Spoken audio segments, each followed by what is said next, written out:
Followers believe that decoding its ancient texts will reveal the answers to the greatest mysteries of life.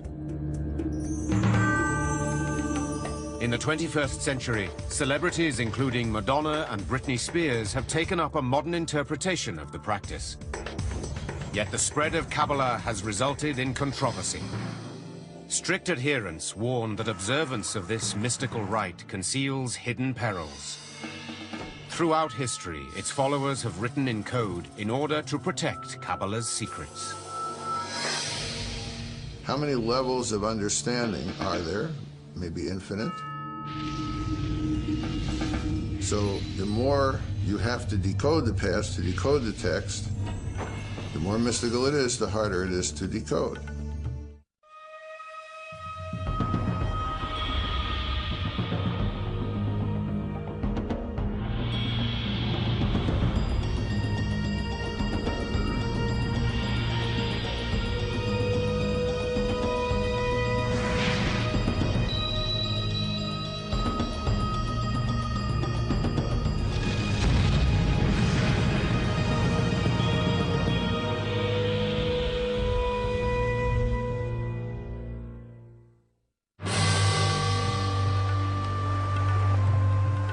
In Babylon, at the beginning of the 6th century BC, a young Israelite called Ezekiel had a vision.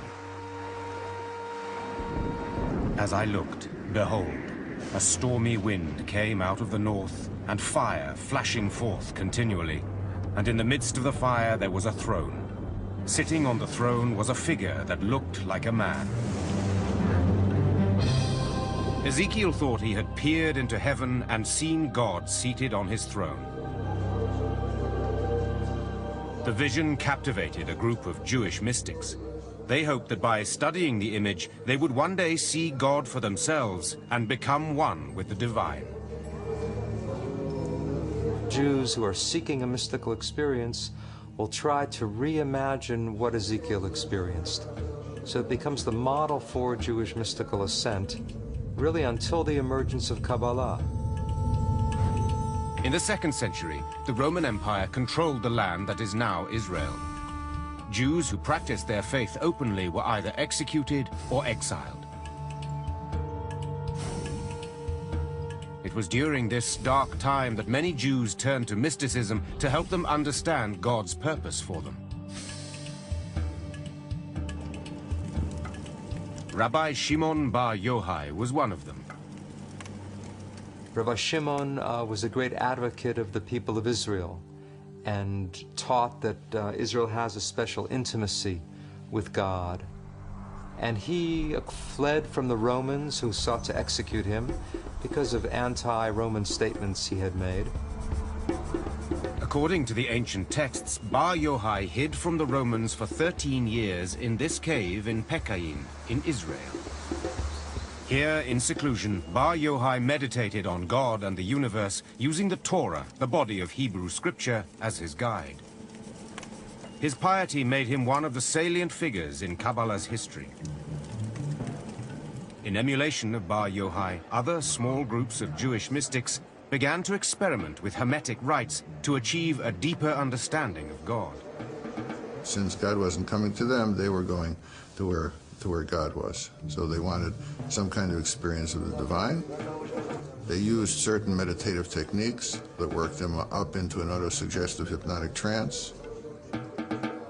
Their activities were kept a closely guarded secret. The mystics warned that their rituals were too hazardous for ordinary people to attempt. Their stories describe novices going mad or even dying because they were unprepared for the potent spiritual forces they had unleashed. If you're not pure enough, if you're not modest enough, then God might not accept you, then God might not let you go through that journey. Through meditation, the mystics believed they had achieved a vision of God similar to the one experienced by Ezekiel. In this vision, the entrance to heaven is blocked by a series of gates. The acolytes must pass through them in order to reach heaven. The entrance is also guarded by avenging angels who keep the unworthy from entering paradise. Before the mystics can advance, they have to learn the convoluted names of all the angels. Each name must then be repeated an exact number of times. The mystics would wear amulets that would shield them from the power of the angels. And if they went through all the gates and they got into the throne room, then they would have this vision. They would learn the secrets. The devotees claimed those secrets helped them understand God's wisdom and purpose for mankind. At roughly the same time, anonymous mystics recorded an extraordinary concept in a hugely influential text. It is called the Book of Creation, or the Sefer Yetzirah. It describes how God made the world by using the 22 letters of the Hebrew alphabet. God spoke and said, "Let there be light." So obviously God's speech was the creating agent. Well, what language did God speak? God spoke Hebrew, of course. So the 22 letters of the Hebrew alphabet were the alphabet of creation. What Sefer Yetzirah does is to try to describe how God created the world in more detail than we find in Genesis. It builds on the notion that God created the world through language, but now it's not words so much as individual letters. And this is probably meant rather literally. God took the 3 letters Aleph, Bet, Nun, which spelled the word Even, stone. By combining those letters, a stone was created. And similarly with every object in the universe, God created by combining the letters with the numbers.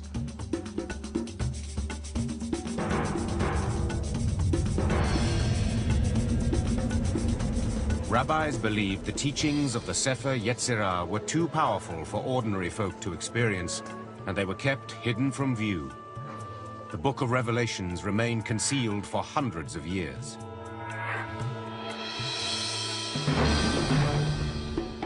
In the 11th century, the Crusades engendered a new wave of anti-Semitic persecution as Christian armies attempted to reclaim the Holy Land from its Muslim overlords. Fleeing from torture and persecution, Jews scattered across Europe and the Middle East, taking their secret traditions into new territories. By the 13th century, the mystical teachings had spread to Jewish communities in the lands that are now Germany, France, and Spain. The term Kabbalah, meaning receiving in Hebrew, became widely used to describe their religious practices. We're really talking about a small group of Jewish teachers, rabbis, spiritual people who were gathering the earlier traditions, developing techniques of meditation, and reimagining God in some very startling ways.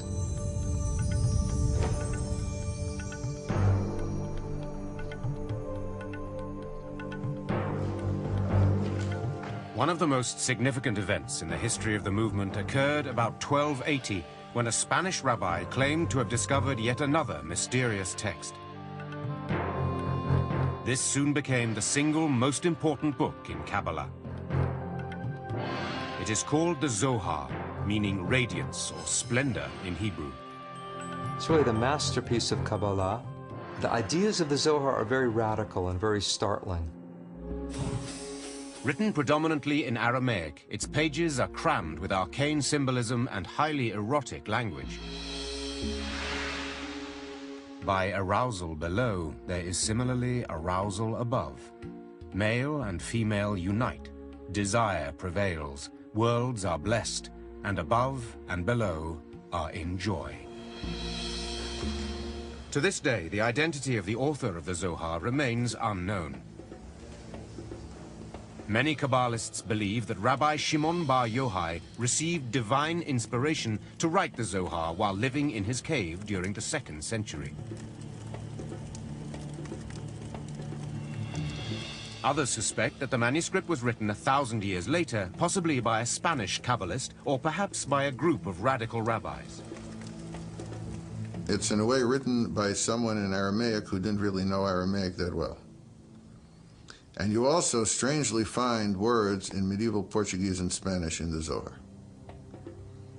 So the question scholars have been wrestling with for a couple of hundred years now is, who wrote it and how did it come to be? But the greatest enigma of the Zohar lies within its beguiling words. You have to work so hard to decipher it, and this is why it's so attractive, because of this beautiful game it plays with you of revealing and hiding.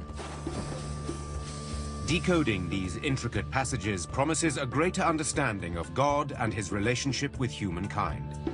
The Zohar really sees the Bible as a secret code. Every event in the Zohar, every bit of narrative, every biblical law, is telling something not only about what happens on earth, but about God's inner being. Kabbalists suppose that if they can successfully decipher the Zohar, they will unlock the mysteries of both heaven and earth. One of these secrets is a startling revelation concerning God's own body and his sexuality. By the 13th century, the mystical movement known as Kabbalah had spread throughout Europe and the Middle East.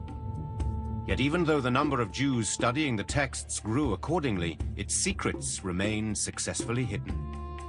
Ever since, scholars have been searching for ways to unlock these secrets.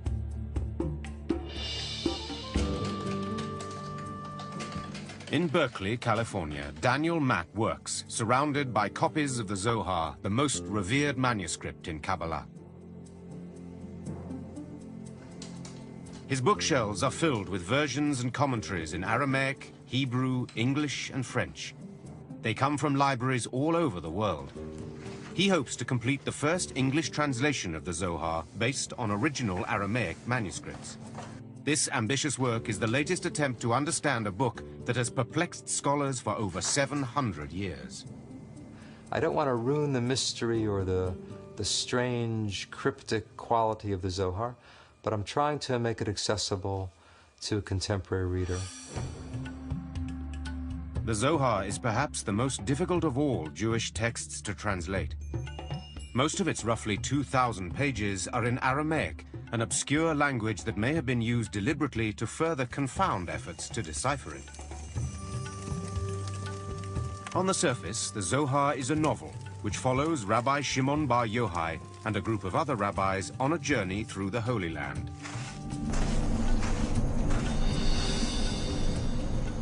They wander through the hills of Galilee, sharing their secret teachings, sometimes running into strange characters on the road. Kabbalists assert that the narrative contains clues that can explain hidden meanings in the Torah, the Hebrew scriptures. Several examples can be found by re-examining the book of Genesis. Here, the Zohar overturns the traditional account that God expelled Adam and Eve from the Garden of Eden. The Zohar's interpretation offers a revolutionary concept that human beings can influence Almighty God. But the Zohar asks a very radical question. It says, who kicked whom out of the garden? And the Zohar actually teaches Adam expelled God from the garden. It's as if we're still in the garden, but we don't realize it because we've expelled God. We've lost touch with the spiritual dimension. And the challenge is to regain some awareness, some intimacy with the divine. The further Kabbalists delve into the Zohar, the more recondite the words become.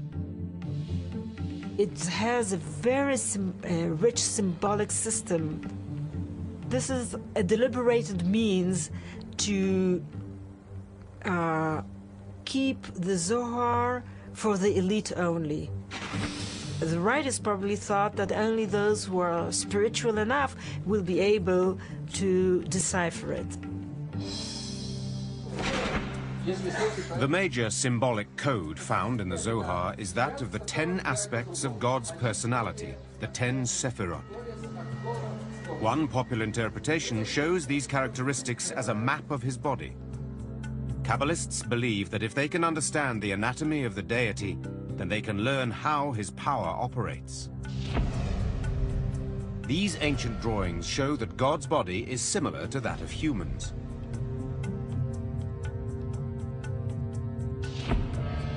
The top symbolizes his head, which is the source of will, wisdom, and understanding.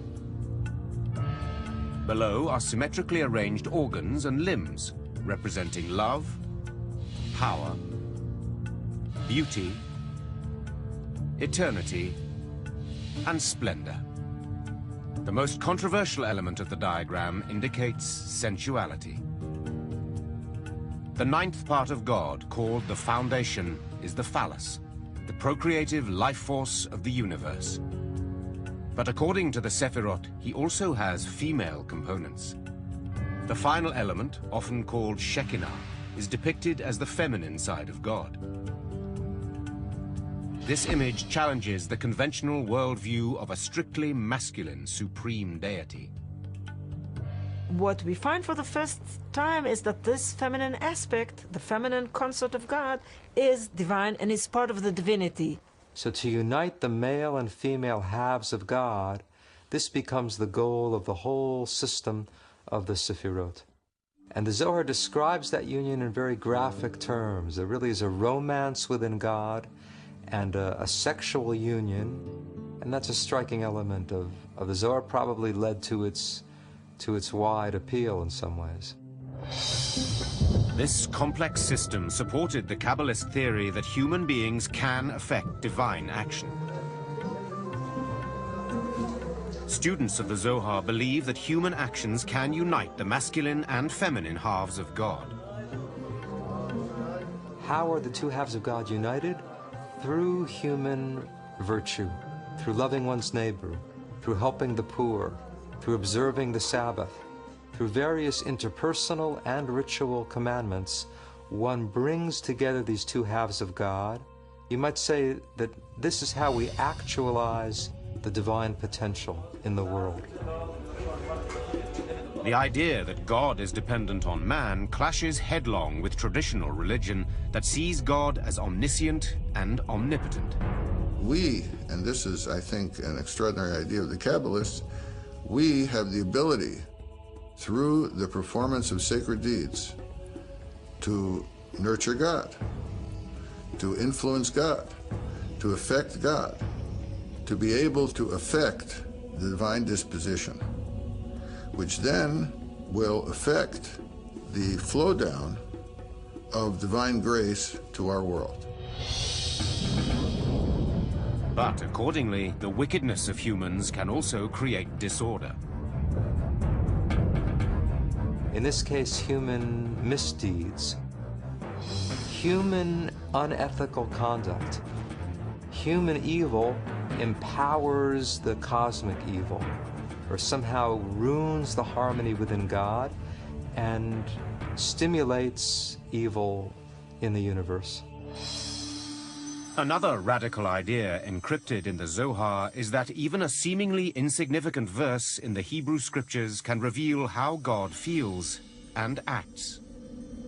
In the Zohar, they read the Bible not only as a story about human beings, what's going on in human affairs, but they also read it on a mystical level as a story about what's going on within the inner life of God. According to the Zohar, biblical characters are often metaphors for God's own thoughts and decisions. The quality of loving kindness, for instance, came to be associated with Abraham in the Bible. So every reference to Abraham doing something was actually viewed as a reference to the role of loving kindness in the world. The Zohar also scrutinizes biblical events to find hidden meanings in them. The flood, according to Kabbalah, is happening now. If you don't know that the flood is still going on, then you're drowning and you don't even know it. So various symbols of chaos and destruction from the Bible were also viewed not in the past tense, but as still unfolding.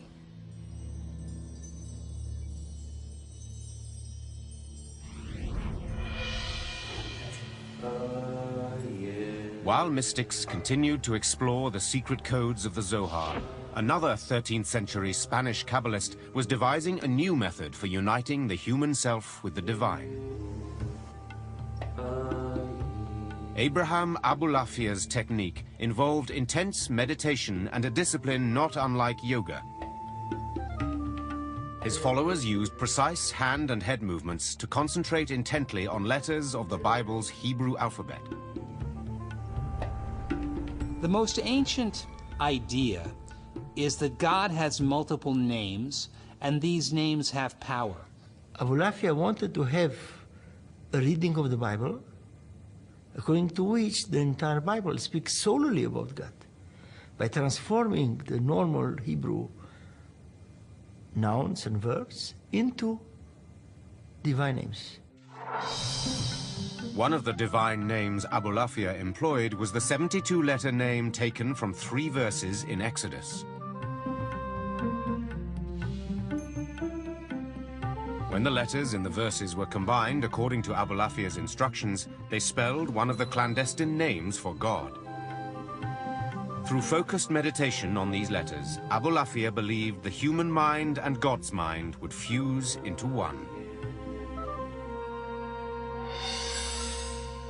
Some Kabbalists claim that Moses meditated on this name in order to part the Red Sea.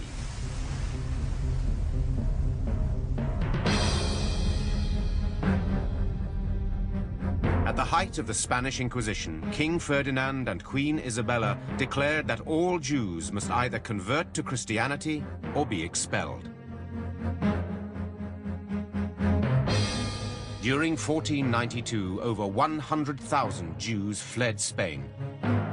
Once again, religious persecution influenced the spread of Kabbalah's teachings. A century later, many Kabbalists would use their techniques to call forth the promised Messiah.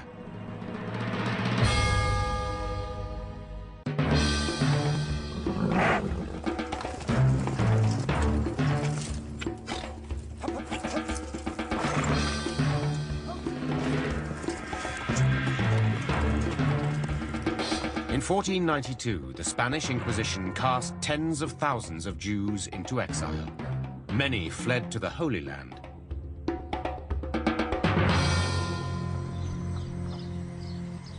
"90 miles north of Jerusalem, in Galilee, Jewish mystics known to be Kabbalists settled in the town of Safed. A number of Kabbalists were attracted to Galilee, partly because Rabbi Shimon Bar Yochai, the hero of the Zohar, had wandered around the Galilee. Today, the dusty, winding streets of Safed are thronged by artists and lined with craft galleries.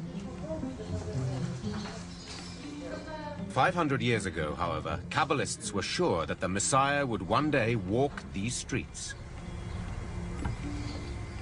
One of the scriptures, it is being said that the Messiah, when the Messiah will come to Jerusalem, he will first appear in the Galilee. So they sort of want to be the first ones to catch him. The mystical text known as the Zohar taught that good deeds increased God's power on earth. Based on this philosophy, Kabbalists hoped that a life of piety would bring forth the Messiah. Kabbalists in Safed strove to become a perfect religious community.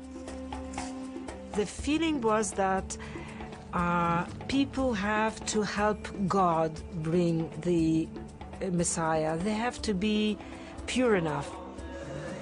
They would be up at midnight to say the prayers, and then up again at dawn to pray with the rising of the sun. Kabbalah masters in Safed instructed their followers to engage in frequent meditation, fasting, and complete adherence to the Torah. The most famous leader was Rabbi Isaac Luria from Jerusalem. By the time Luria began work in Safed in 1570, he was already regarded as one of the most significant religious teachers of the century. As a young man, Luria had spent several years as a hermit in seclusion near Cairo. There, Kabbalists say, Luria studied the Zohar and had visions of angels and prophets. There's some evidence that he used the Zohar as sort of a mantra, that he would take passages of the Zohar and repeat it over and over again until he got deep inside it. In this trance-like state, Luria acquired extraordinary abilities. Rabbi Isaac Luria, he could look at a person's forehead and read everything about that person, somewhat like reading the palm. He was a healer. He could tell people's past lives and what has to be fixed. Luria believed that understanding a person's previous life would provide insight into their current problem. He taught a theory of reincarnation in which he claimed that every individual descended from a particular soul root after Adam and Eve. You're descended from either Cain or Abel, or you're descended from the three sons of Noah, Shem, Ham, and Japhet. So you have at least 5 options, if not more, of a basic soul root, and that soul root determines your essential nature. With Luria as a guide, many Kabbalists searched for links to their past. These burial sites around Safed took on great significance as Kabbalists tried to find the location of their previous incarnations. They would take on the soul of the deceased who was lying there and speak with that person's voice. To this day, gravesite rituals continue around Safed. Devotees come on pilgrimage from many parts of the world.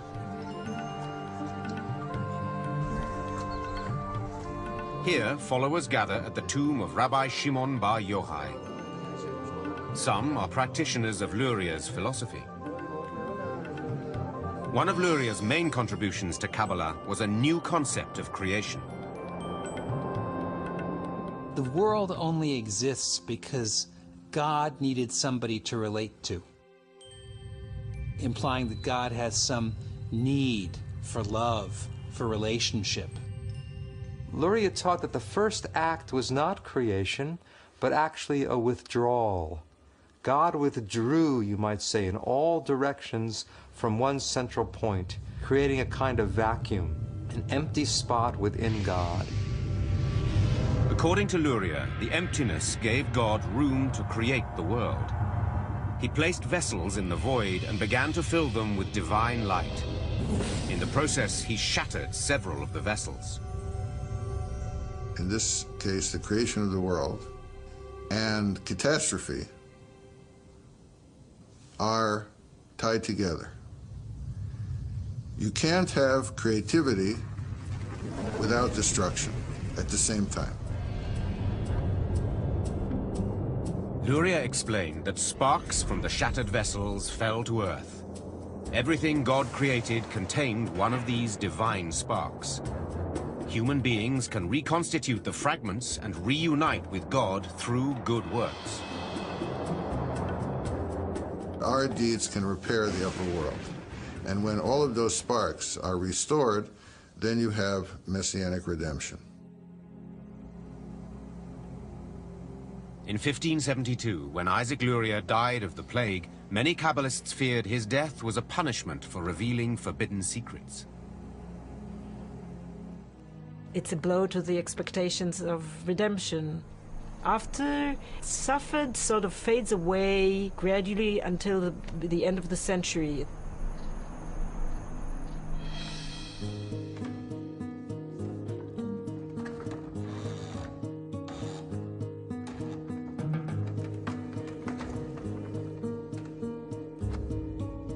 The invention of the printing press enabled the rapid spread of the philosophy of the Kabbalah as never before.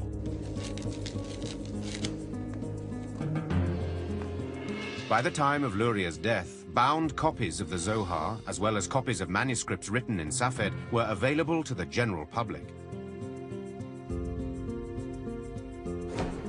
Kabbalah seemed to have finally come out of hiding. By the 16th century, Kabbalah's mystical ideas had reached most of the Jewish communities in the world. Its followers practiced the rite throughout Europe, North Africa, and the Middle East. In the coming century, Kabbalah would spread like religious wildfire. But in the wrong hands, its teachings would have disastrous repercussions.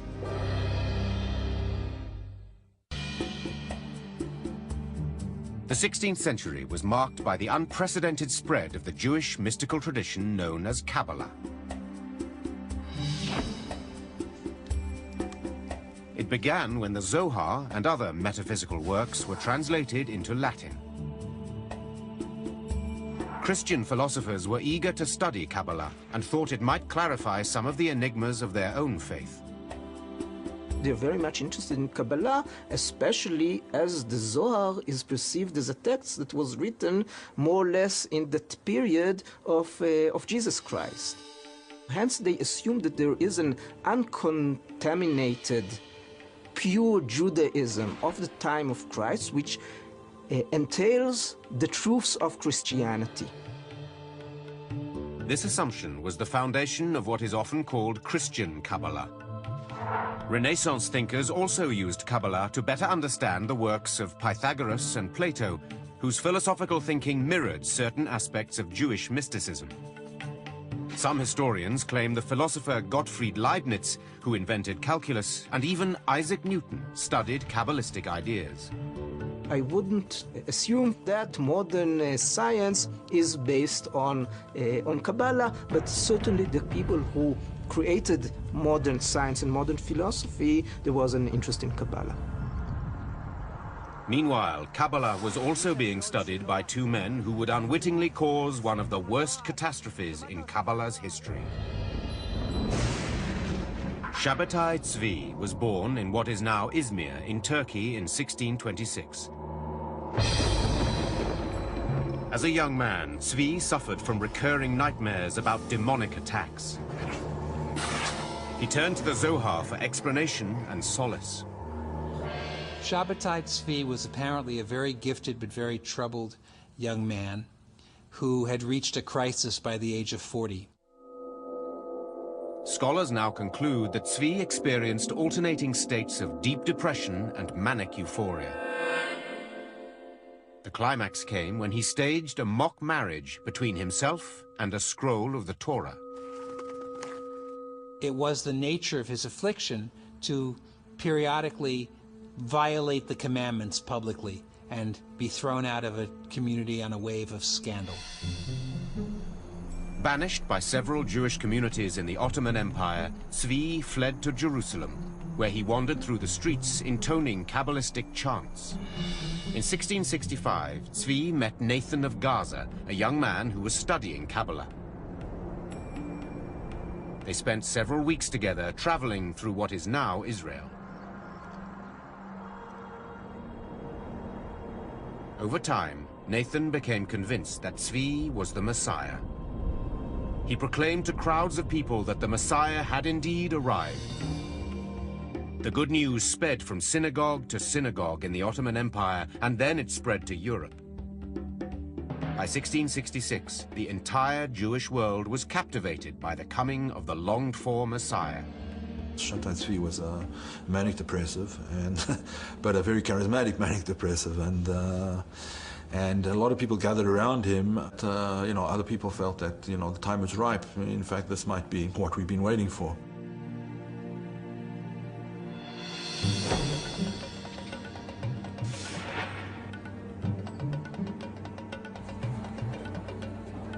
In early 1666, Ottoman soldiers arrested Tzvi and took him to the Sultan's residence. The Sultan sentenced him to death for creating a public frenzy. The Turkish Sultan gave him an offer you can't refuse, namely, convert to Islam or I'll cut your head off, because if you are the Messiah and I cut your head off, you'll be able to put it back. Now, if Shabbatai Tzvi had been willing to have been martyred, this might have created another phenomenon such as Jesus. Here's the Messiah dying for his faith. But Shabbatai Tzvi took the easy way out and converted to Islam. When Tzvi emerged from the palace a Muslim, a handful of supporters followed his example and converted to Islam. However, the vast majority of Jews were outraged. Orthodox Jews accused Kabbalists of heresy and blamed Kabbalah for leading them astray. I would say that one of the major effects he had was convincing people that mysticism was bad stuff, that mysticism was dangerous, that mysticism led to all kinds of terrible things. It's at that point that you have the restrictions really put into place more severely about who should study Kabbalah and how widely it could be spread. A few Kabbalistic circles continued to thrive in Eastern Europe, including a group whose practice became known as Hasidism. A rabbi and mystic called the Baal Shem Tov, or Master of the Good Name, became the leader of the Hasidic movement at the beginning of the 18th century. The Baal Shem Tov unified other mystical circles who were operating under the radar, as it were. While early Kabbalah had been reserved for the select few, Hasidism took some metaphysical elements of it and made them accessible to ordinary people. Contrary to the strict meditation and hermetic study of early Kabbalah, Hasidism emphasized the celebration of God in everyday life. It also encouraged a more open exchange of Kabbalistic ideas with other faith groups. There's a democratic impulse in Hasidism. Anyone can serve God, anyone is beloved of God, if one discovers the spark. So this idea of the hidden sparks, which had appeared in Kabbalah, now it becomes a technique of finding God in the world. Kabbalah achieved widespread popularity for the first time in the late 1600s. But when the practice became associated with a false messiah, Kabbalists across Europe and the Middle East were shunned and then ignored. For the next 250 years, Kabbalah remained dormant, languishing in the shadows of Jewish life. In the 1930s, a German historian called Gershom Scholem began to rediscover the philosophy of Jewish mysticism. He spent many, many years traveling through the libraries of Europe and cataloging and reading these manuscripts, some of which had simply not been opened for decades or in some cases centuries. You could say that he made this material accessible to the Western world. As Hitler's Third Reich spread terror throughout Europe, Jews found themselves at a loss to understand the persecution, torture, and mass murder endured by their people. Kabbalah's assertion that evil deeds throw the universe out of balance was tragically underscored by the Holocaust. With over 6 million Jews killed, the world wrote one of its darkest chapters between 1933 and 1945. Yet most Kabbalists were also hopeful that the planet could be healed. At times of crisis, at times of suffering, when people are trying to satisfy their own need for order and meaning and fulfillment, mysticism can provide some of the answer to that.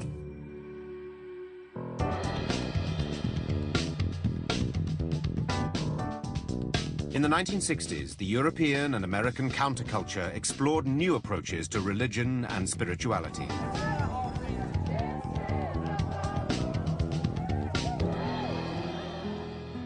One of the seekers after truth was Philip Berg, a rabbi from New York. In the late 1960s, he went to Israel, where he delved into Kabbalah's teachings. Berg soon devoted all his time to studying the ancient rite. His objective was to share Kabbalah with everyone. He reshapes it by presenting it in a way that someone who's not versed in Kabbalistic text and doesn't know much even about Judaism can understand these ideas and apply them for his way of life. Berg's simplified interpretation of Kabbalah became very popular. At the beginning of the 1970s, he opened his first Kabbalah center in Tel Aviv.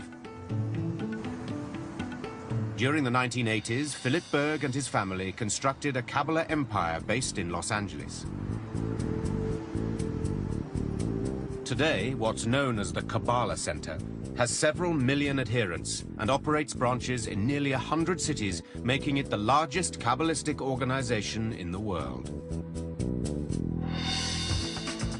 At the headquarters in LA, Kabbalah has attracted the attention of celebrities seeking a spiritual dimension to their lives. Berg's two sons helped to promote the concept that, unlike the restricted Kabbalah of the past, this new version is open to all. We offer Kabbalah for everyone, without any barriers, race, sex, religion, anything. So we're very excited about the opportunity of bringing this wisdom, which has been hidden, to the masses by making it accessible, understandable, and practical. But by opening the doors to everyone, the Kabbalah Center has opened itself to some harsh criticism.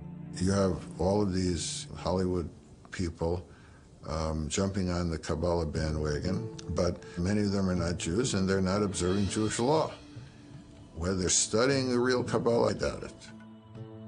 They tend to say, here's a sacred name, here's a sacred practice, that will bequeath to you some Kabbalistic power.